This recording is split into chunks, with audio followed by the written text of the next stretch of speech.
So, hey, everybody, welcome to this free restorative workshop. And I just wanted to get a quick read of how everyone is. So, if you can um, put your name in the chat where you are, and then give me a 1 to 10. What's your stress level?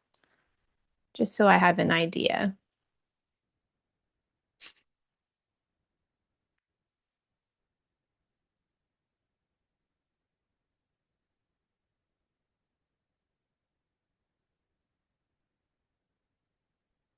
All right, Janice in San Antonio, stress level is about 3. That's great.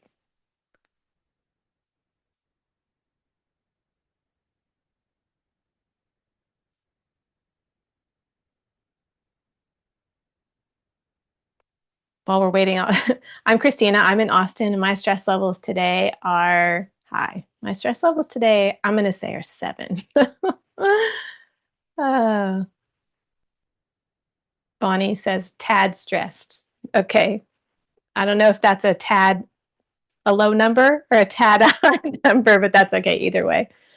Okay.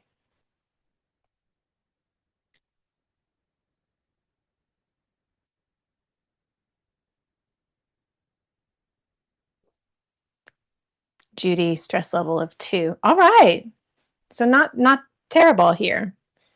I see a lot of clients one-on-one, and I don't often see numbers below 7. So y'all are doing better than me today. So I just wanted to take a minute kind of to talk about why I'm doing this. And I will at the end. And Pat 7. Okay, me and Pat, we're on the same team today. We're on the 7 team. So I have affectionately termed this the summer of self-care. And I'm a restorative teacher. I'm a restorative teacher trainer. And what I've noticed over the past handful of years are that you see less and less restorative classes on studio schedules. There's yin classes, but yin is not the same as restorative. And what I'm noticing is that people in general, the clients that I'm seeing, when I started doing this almost a decade ago, I ask in the interview when I meet with people one-on-one, I ask them, what do you do to relax? What do you do for fun? And people didn't have answers to those questions. What's really interesting to me is that now when I ask people, what do you do to relax? What do you do for fun? They have answers. But the things that they're doing aren't helping them manage their stress. They're not, the things that they're doing to relax aren't really inducing a state of relaxation for them. And that's, there's a lot of reasons that go into that. We live in this post pandemic world where um, things were kind of crazy before, but they are sure as heck crazy now. We're on Zoom all the time, which is great because then we can be together, but it also, we're always pulled in lots of directions, and the world is on fire, and. So, what I am finding that people really need is to understand the difference between I'm zoning out and it's true rest. So zoning out, there's a place for that. There's a place for Netflix and munching on something yummy and whatever. But that's not really true rest in the sense that maybe your body is still, but it's not rest for your nervous system. And so when we practice rest or restorative type practices, it's not just rest for your body. It's not just rest for your mind. It's rest for your nervous system. And there's a lot of things in that category besides restorative yoga, but it's a pretty juicy one, and you get a lot of bang for your buck as far as time is concerned. So that's kind of why my heart is in this practice. I've seen what it can do firsthand. I was a chronically ill person, and it wasn't just restorative yoga, but largely through the practice of restorative yoga and other restful endeavors, I've healed and I'm totally well now. So I'm really passionate about this. Um, I think that's kind of all I wanted to say before we kind of get into the juicy goodness of practice.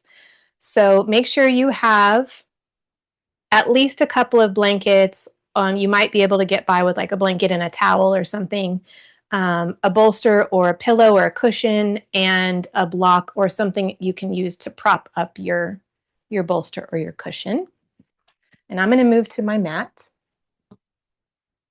So I won't be able to see the chat. So hopefully, if it's important, feel free to come off of mute and let me know.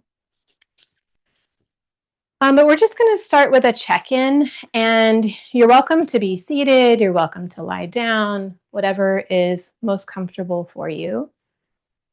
Just to kind of land in the body and transition from the world of engaging the mind and thinking and efforting and all the things into this more quiet space of being still and embodied, not just a floating head walking around. So you're welcome to have just a soft gaze here. If it's comfortable, maybe try closing the eyes and see how that feels. Either way is fine. And just notice, maybe for the first time today, that you have a body, that you are embodied, and that your body exists in a context of, your day, your week, your month, the season of life that you're in, all the things that are happening around you in your community and in the world. And notice how that impacts your physical body.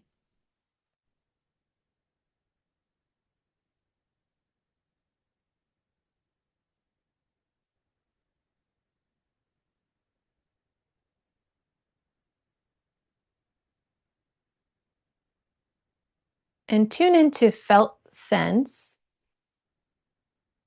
understanding that there's a context, but not needing to get into the story. So give yourself permission to just feel, to just be aware, and for your awareness to be kind, to be curious,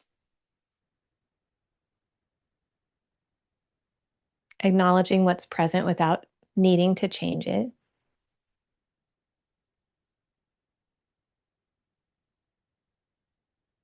And then notice that your body's breathing. Notice where you feel the breath and how you are experiencing the breath.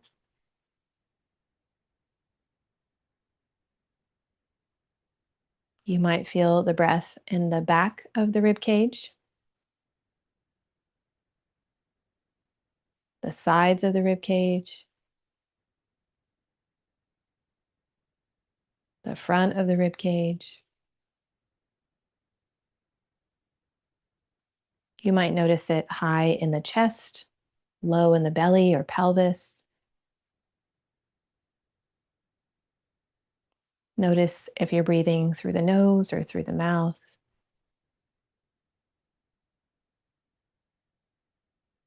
And allow everything the breath touches to become soft.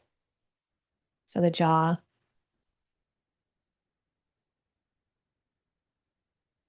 the chest, the back, the rib cage, the belly.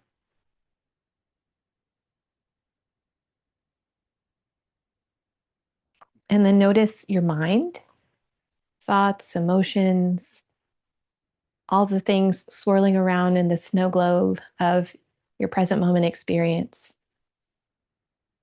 Again, just kind of being in that role of curious observer, noticing without getting caught up in.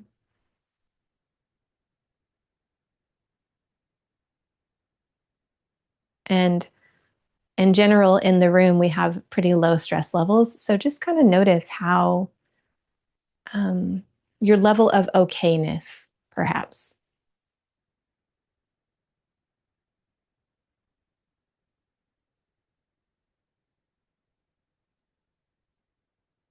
And take one or two more breaths here, just noticing.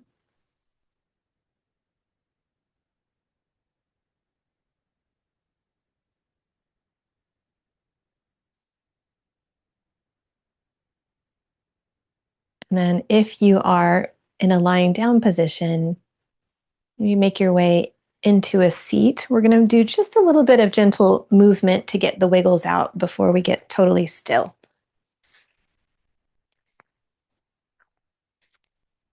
So awareness is always a great place to start. So you have a baseline. And then coming into a seat where you can kind of feel your sitting bones beneath you or have a sense of what's connected to the support beneath you. Find a gentle lift up through the crown of the head.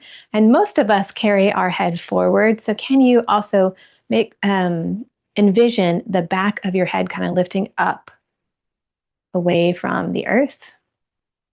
And you might feel your whole upper body move back. In general, you want your head to be over your shoulders, over the ribs, over the hips. And the breath, without us even doing anything, is already moving the spine and moving the body a little bit. We're just going to move with that movement. So the next time you breathe in, gently lift your heart and allow the shoulders to relax. The next time you breathe out, drop your chin, and maybe even if your hands are on your legs, round your back a little bit. Inhale, lift the heart, shoulders relax. Exhale, chin drops towards the chest. Find some rounding. We're going to do a couple more of these,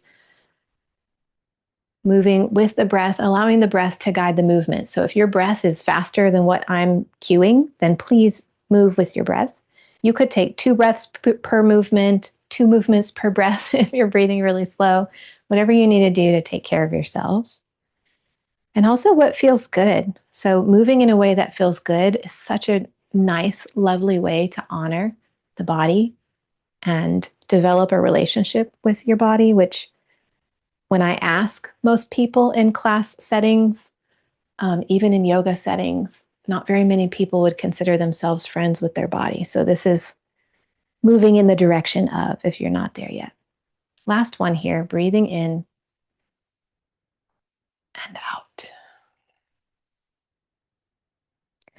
Then come back through what feels pretty neutral, lifting up through the back of the head, and just take the shoulder blades up and back and down.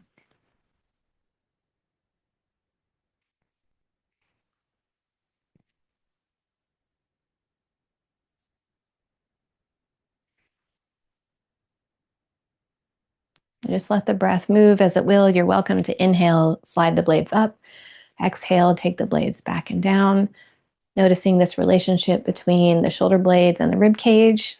It can get sticky.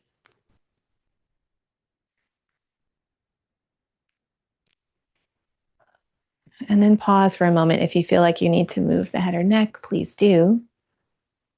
From here, inhale, take the arms out and up any amount. Exhale, soften the arms down. Again, just moving the shoulder blades a little bit. We're going to do this a few times and then take a side bend. And then we're almost there. We're almost to the juicy goodness that is the stillness.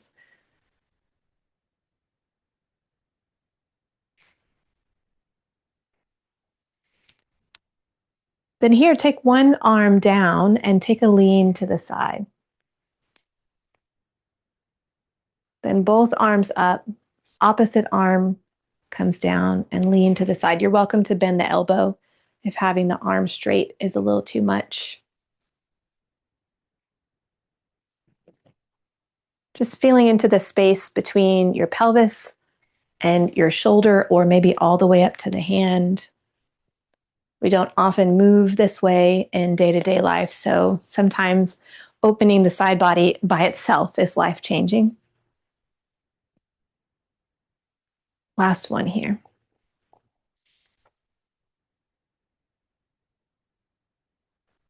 Then take the palms together, rest the hands at your heart, and finger pads are touching. Allow there to be a little space between the palms, thumbs resting on the sternum or the chest, shoulders relaxed. And then have a sense of where your pelvis is, where your rib cage is, and the amount of space in between. Everybody's different. We all have different proportions. And so some of you may have a lot of space in between. Some of you may have very little space in between. Just notice it. And then find an in breath. As the breath moves out, rotate your ribs to one side. You'll feel some resistance. Pause in that resistance. Inhale back through center and exhale, rotate the rib cage to the other side until you get to that resistance. Kind of just pause in the resistance. Come back through center. We're going to do a few more of these.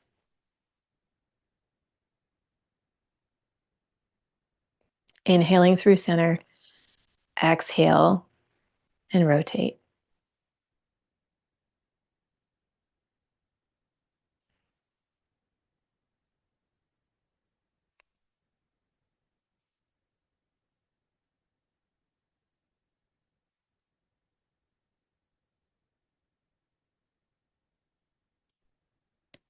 Last one.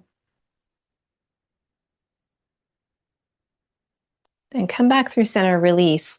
From here, just extend the legs out and maybe give them a little wiggle or pedal or whatever kind of movement feels good to get the wiggles out of the legs. You could even give yourself little taps on the legs. You're welcome to do any other movements if that is what your body needs before getting still. So for our first stillness, I recommend, if you're able to lay on something soft. So I have a yoga mat here, but I'm going to take a blanket and put it out over my mat. If you're on, you could lay on a carpet. Something about the softness just really signals comfort to the nervous system, and it helps your body rest a little bit deeper. And then you will need 1 or 2 more blankets. So if you are comfortable lying on your back without your head and neck supported, then you don't need to worry about that. But most people might want some kind of support for the head and neck. I'm not going to use one for myself, but just know that that's an option. And then bend your legs with your feet on the mat, or on your blanket or on your carpet, whatever you're laying on, and take maybe a blanket over the knees just as a gentle weight to hold the legs. And then you're going to lie back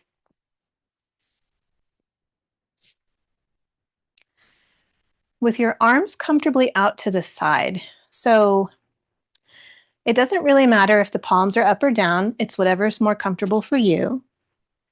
You can have the elbows wide and hands on your body as another option. The main thing is that you want the ribs all the way up to the armpit to be able to receive the breath and not be restricted in any way. You might need to play around with the distance of your feet away from your hips and away from each other. Roughly hips distance apart tends to work for most people. You want the legs to feel like they're suspended in space, almost like cards that are stacked against one another, and that there's no effort to hold them. The one thing I didn't ask you to get, but if you have an extra blanket or a towel or something handy that you can use to maybe cover your eyes, that's kind of like the cherry on top here. And if you have an eye pillow, for today's practice, it might be okay. Typically, if you're going to be in a position for an extended period of time, a typical eye pillow is too heavy. But we're only going to be here for a few minutes. And then once you kind of lock it in, scan your body. Notice if there's any little shift or adjustment you can make to be more comfortable.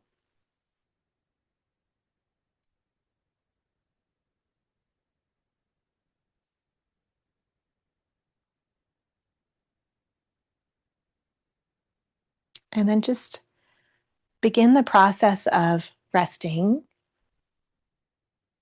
which is being present, feeling the body breathing, softening the body towards the earth, softening the breath, softening the mind.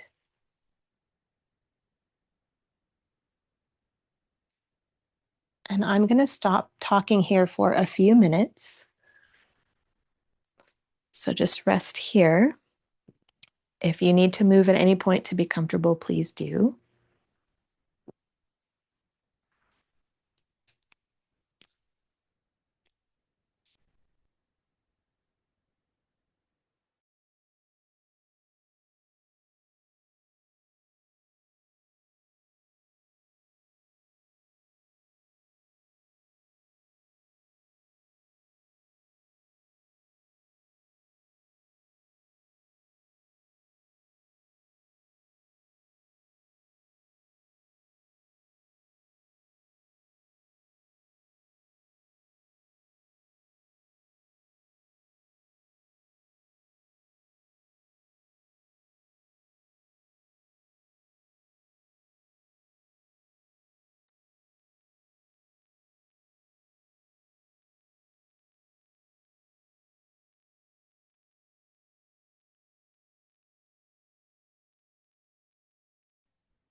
Become aware of your body breathing.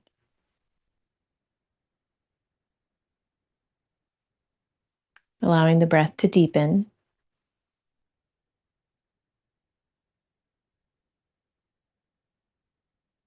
And you're welcome to stay here longer and linger if it feels good. If you are ready to transition, then maybe hug the knees in, set the blanket or whatever you had over the legs aside. Find a gentle rocking. Then roll to one side and press yourself up.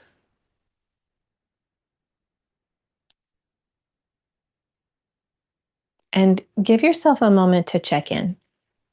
Notice how you're feeling, how things are shifting, and if there's any movement that might feel really good before transitioning. And if there is, take whatever that movement is.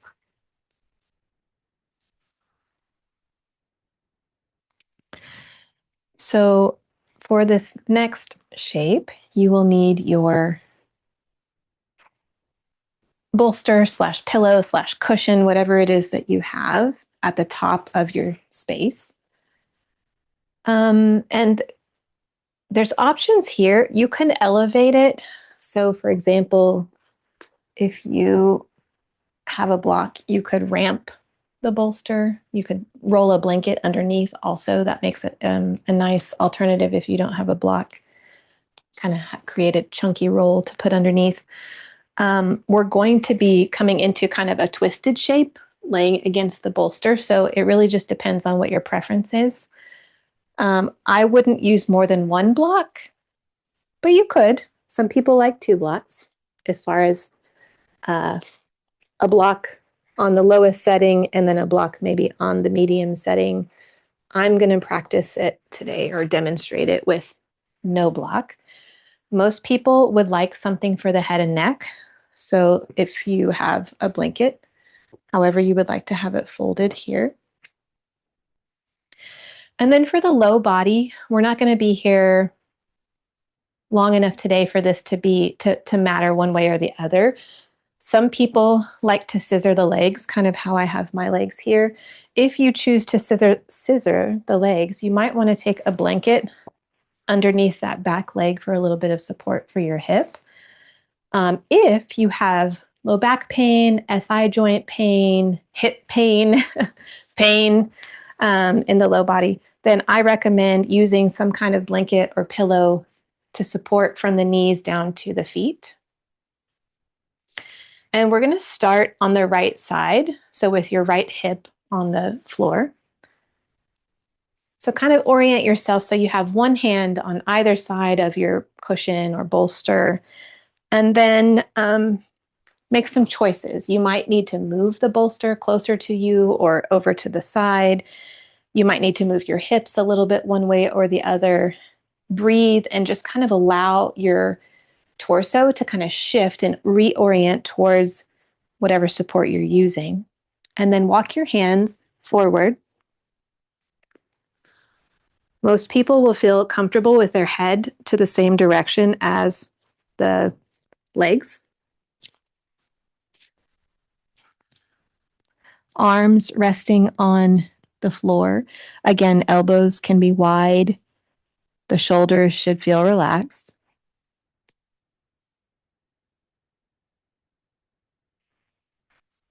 Give yourself a moment to kind of adjust and modify and finagle and do whatever you need to do to make it as comfortable as you possibly can here. I like to say this is your princess and the pea moment. We're not going to be in this shape as long, partly because we only have an hour and partly because it's a less comfortable shape for most people, but it really does wonderful things for your fascia and for your nervous system. That said, everyone's different, and so some shapes you will like more than others. I give you full permission to dislike some, and that's okay. So if you've tried a few adjustments and it's still not comfortable, feel free to modify and do something different. And then once you settle, notice just the way the breath feels in this kind of rotated, twisted shape. It feels different. Notice the biofeedback from the bolster or cushion and how that feels. You might be able to feel your breath towards the low back. I invite you here to soften around the jaw, the eyes, the muscles of the scalp even. Allow the palms of the hands and the soles of the feet to be soft.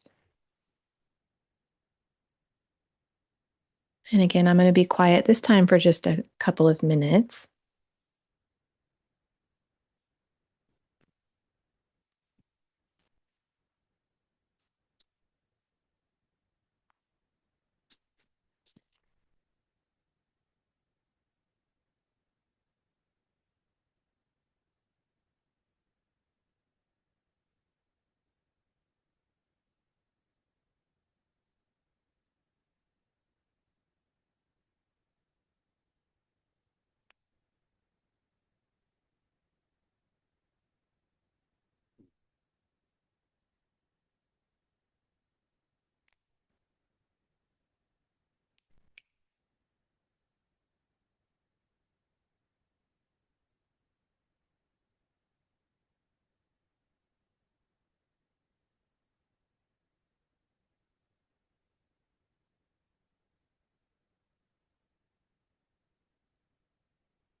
Allow your breath to deepen, becoming aware of the body, breathing, the support that's holding you. When you are ready to transition, slide your hands into a position where you can slowly press yourself up. Then, if you had some support for the legs, set it aside for a moment. And you could flip on over and go straight to the left side. However, sometimes people like to pause in the middle and lean back on the hands and windshield wiper the legs a little bit. So if that's you, then now's your moment. Find a little side to side for the legs. And then get yourself set up on the left hip. Same options. You could scissor the legs. I recommend supporting the back leg if you do. You could stack the legs. This is best if you have SI joint issues, low back issues, hip issues, all the things. One hand on either side of the pillow or bolster or cushion, and then make choices about, do you need to move the bolster? Do you need to move your hips? When you're ready, walk your hands forward, gaze in the direction of the legs. Maybe take the arms wide depending on your support. Allow the shoulders to soften. And then notice the breath.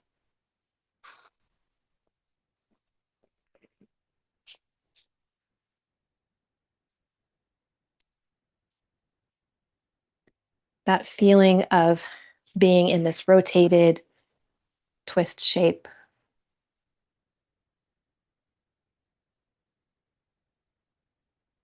Allowing the jaw, the eyes, the scalp, the palms, the soles of the feet, all to soften.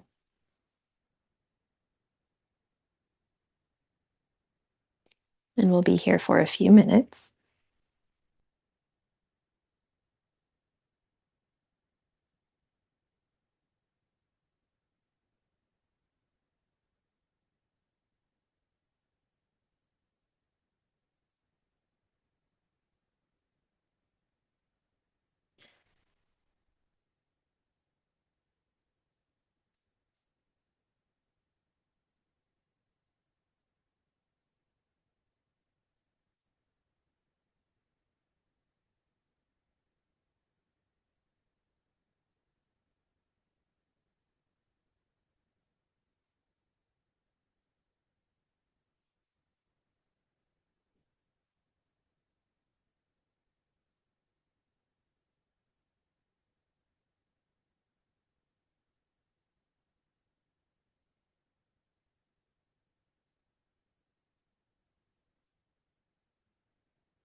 Allow your breath to deepen, becoming aware again of the body breathing.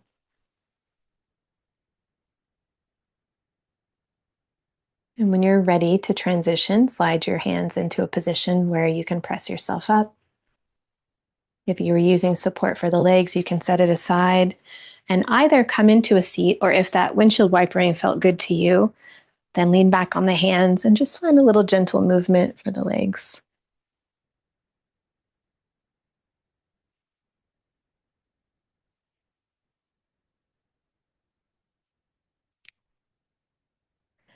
Then find a seat and just notice, is there any movement that you need to make before shifting again? Notice how you're feeling.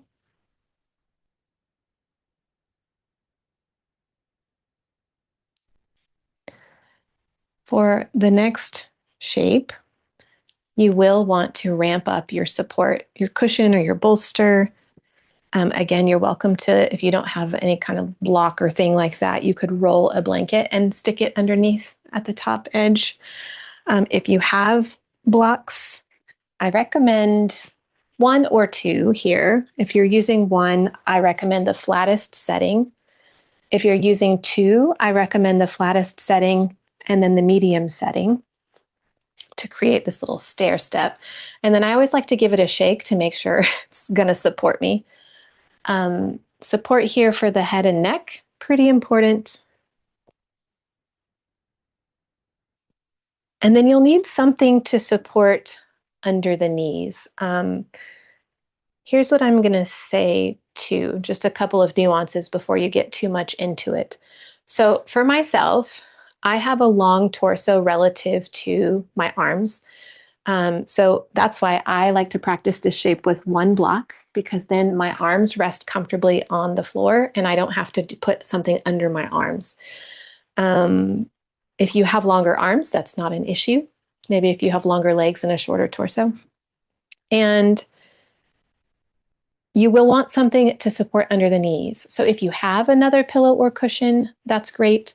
If not, then you could take a couple of blankets and create a cushion. You could roll them together into kind of a big chunky roll to have under the knees.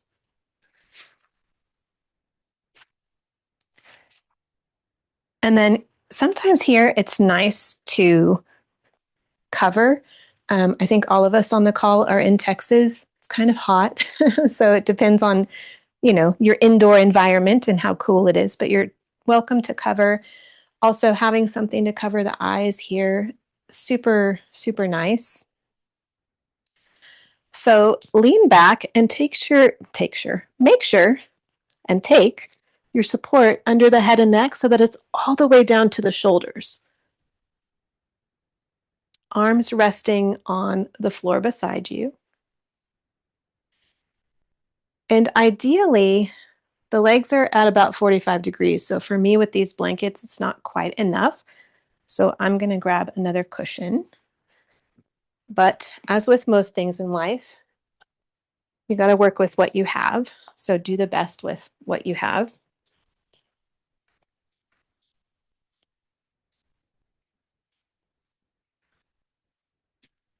The other tidbit I will say before I get quiet is that if you have a lot of tissue at the back of the hips, aka your booty, it can be nice to lift your hips up and push that tissue down away from the low back, and then rest your hips down.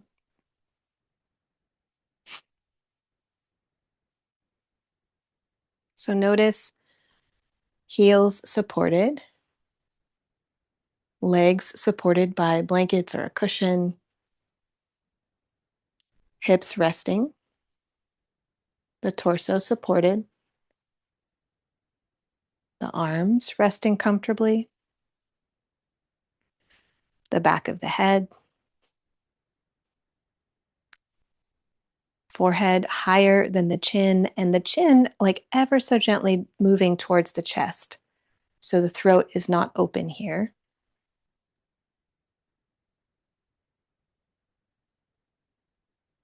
And then just notice the breath. As your body settles in, you may find little ways that you can modify or adjust to be more comfortable. As before, if you try a few things and you just can't get comfortable, feel free to find a different shape. But here it can be nice to feel the breath from the nose all the way down to the bottom of the pelvis, the pelvic floor.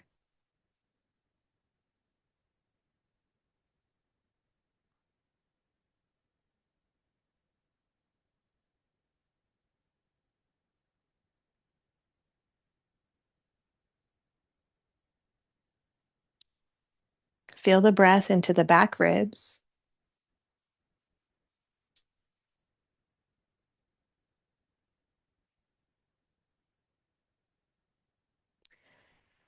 and allow your body to get heavy, muscle pulling away from bone towards the earth, just resting. We're going to be here for a handful of minutes. If you need to adjust or come out sooner, please do.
Become aware of the body breathing,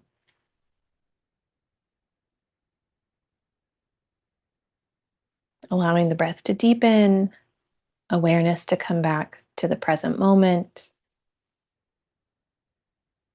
You might begin to find small movements in the fingers or toes. Sometimes it feels nice to open and close the jaw or the eyes.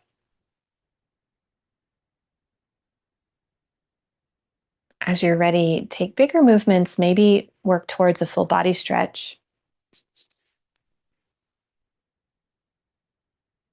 Again, maybe a windshield wipering of legs. You could hug the knees in and rock side to side.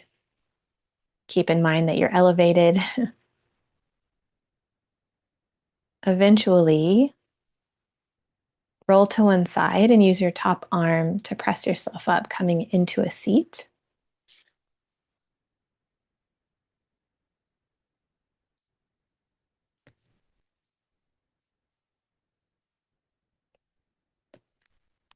We'll close this portion, doing a little breathing together, and then chat just for a minute about the practice. And then I want to let you know what's coming up in the summer of self-care.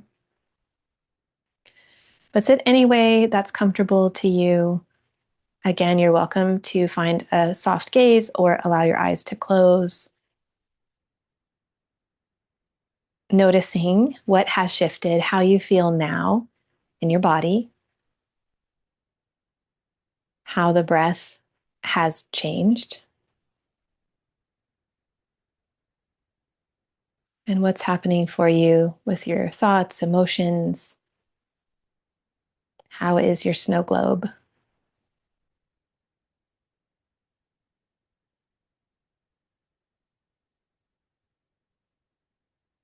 Taking final breaths together here, allow your next breath to move softly in through the nose and softly out. Again, softly breathing in through the nose and out. Final breath, deep inhale through the nose. This time, exhale out of the mouth.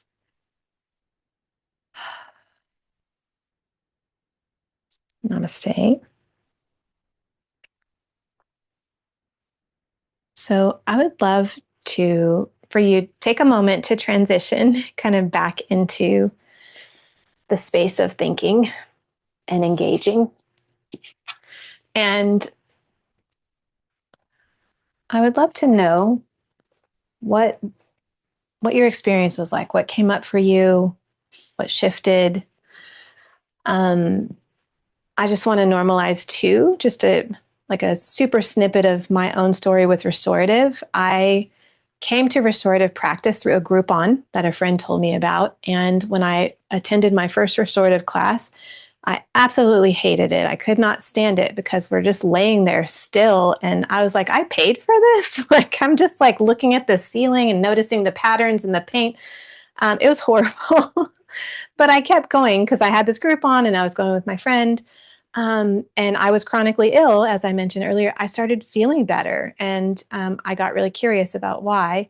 And now I know all of the science about rest and restoration and relaxation and stuff. But it was the beginning of a totally new life for me. Um, all that to say, if your experience was less than glowing, you're normal. And even after I liked restorative, there were still some shapes that I just didn't like. Um, so you're not broken. But I would love if you put in the chat a word or a phrase, or you're welcome to put a question or anything about what that was like,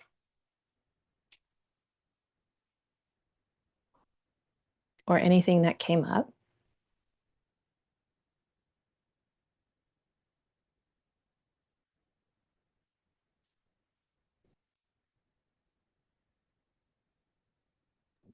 Are you on?